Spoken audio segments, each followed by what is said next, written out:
Tucked away in a tropical rainforest, among the tallest trees and the smallest frogs, lives the yakuanoi people. Like many indigenous peoples, they've developed their own unique set of skills, practices, and innovations. Carefully passed down from generation to generation, this traditional knowledge forms an invaluable part of their identity, as well as an economic and cultural asset for their entire community. One yakuanoi innovation is particularly celebrated. Once a year in late spring, the yakuanoi come together to begin carefully harvesting the rare surian shoot. The vibrant green shoots are carefully separated from the leaves and roots and placed in large clay pots. Under constant care, the mixture transforms into an oily brown paste, and the yakuanoi have a new batch of their skin marvel that can be used to heal burns or skin conditions like eczema, or even be used as an effective moisturizer, keeping skin looking youthful. Highly prized for its healing properties, the paste has always been bartered and traded in neighboring villages, and so for many years the surian paste has formed the basis of the yakuanoi community's economic livelihood. Word of the must-have yakuanoi's paste traveled beyond the community. Always on the search of new and innovative resources, a cosmetics company researched the active ingredients of the surian shoots. Impressed with its antibacterial benefits, they began to mass-produce an anti-aging face cream for distribution worldwide. Excited by its potential, the company quickly applied for a patent to protect its product and also registered a trademark using the name yakuanoi.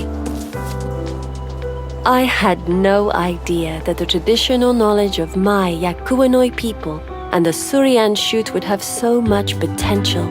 Now in the city I call home, I couldn't help but notice advertisements everywhere for this new miracle face cream.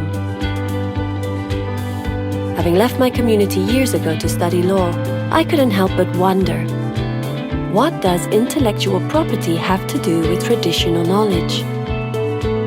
Can and should intellectual property law protect it? The company has made an investment in their products, so what would be fair in a case like this?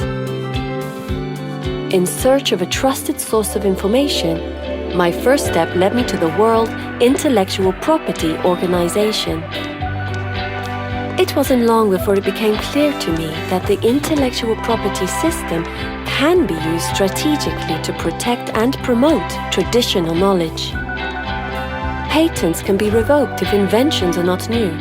Trademarks can be challenged if they confuse people, but it was also clear that there are limits to the existing intellectual property system that fortunately countries at WIPO are working on.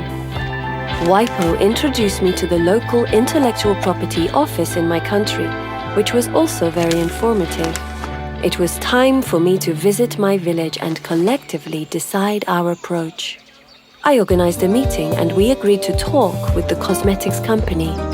We expressed our concerns that their anti-aging cream used our traditional knowledge.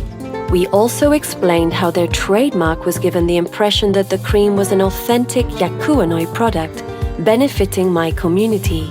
This was not the case. After a series of productive discussions, the company agreed to resubmit their patent and trademark applications with the yakuanoi as co-owners. This meant that profits and employment opportunities would be shared.